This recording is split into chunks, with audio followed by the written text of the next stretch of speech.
Huge explosions shake the Syrian capital, Damascus. The government is blaming Israel for the multiple rocket attack. The assault comes in the wake of extensive military operations by the Syrian army, with the foreign-backed insurgents suffering heavy defeats. Syria says the new attack is part of efforts to raise the spirits of terrorist groups, including al-Qaeda militants fighting against the government. Some Israeli sources say the overnight attack targeted Iranian missiles destined for Lebanon's Hezbollah movement, but Tehran has rejected the allegations.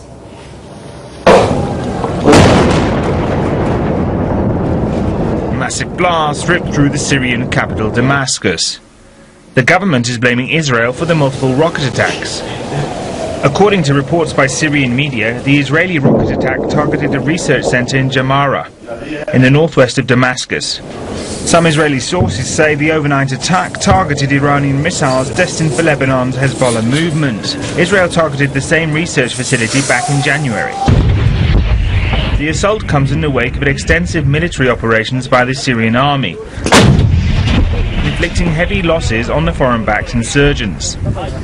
Syria says the new attack comes as part of an effort to raise the spirits of terrorist groups, including al-Qaeda militants fighting against the government. We have been seeing a military operation by the Syrian, major advancement and liberation of lands been occupied by the opposition.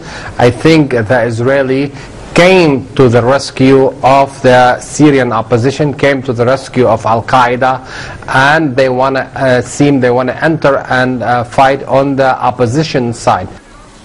According to the United Nations, at least 70,000 people have died in Syria since the violence broke out in the country back in 2011.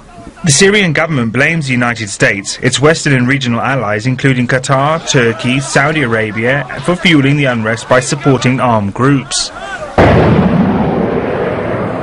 On Friday, Israeli warplanes targeted an unspecified location in Syria.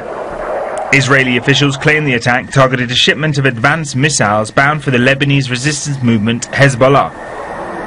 Some analysts believe that the United States has given Israel the green light to launch an attack on Syria. Involvement from the United States and the European Union, as well as Israel.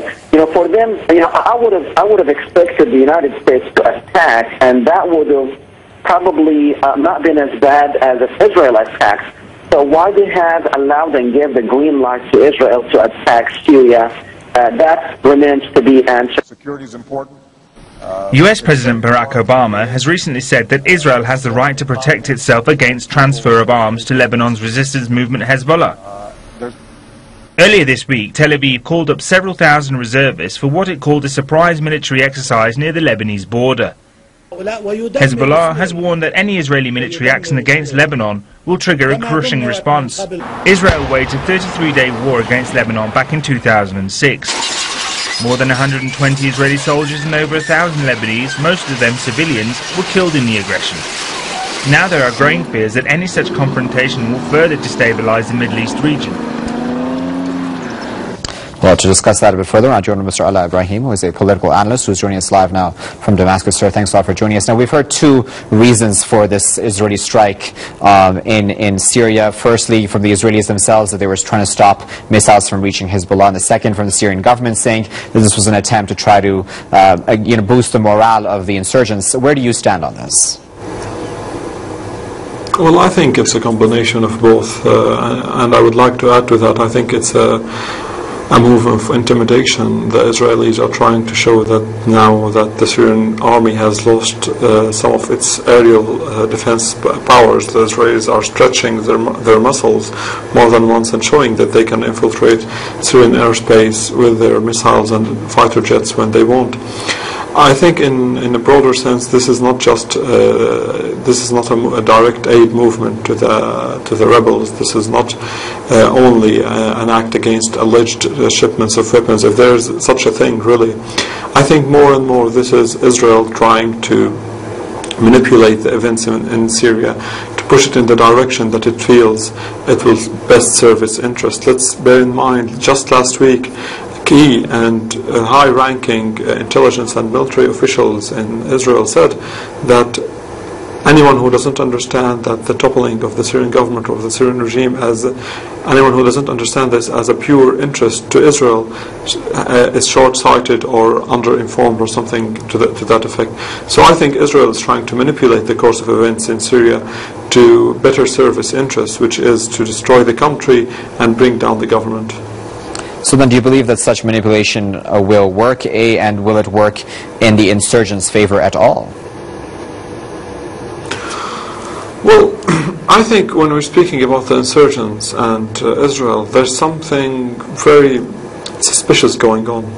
Let's bear in mind that one of the key targets of insurgents through the past year was aerial defenses for the Syrian army, and everyone who knows, who is familiar with the details of the conflict in Syria would tell you that aerial defense bases represents no significance whatsoever to the insurgents, because if they attack it, they can't neutralize any firepower that the government has, because this firepower is reserved to rebel fighter jets, and obviously the insurgents don't have fighter jets.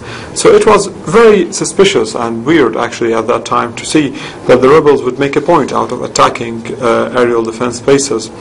Later on, we've seen the rebels moving freely in areas that Israel keeps under a watchful eye, like the buffer zone between the occupied part of Syrian Golan and the liberated part. And such a movement, many people say, would never have happened without at least Israel turning a blind eye to that.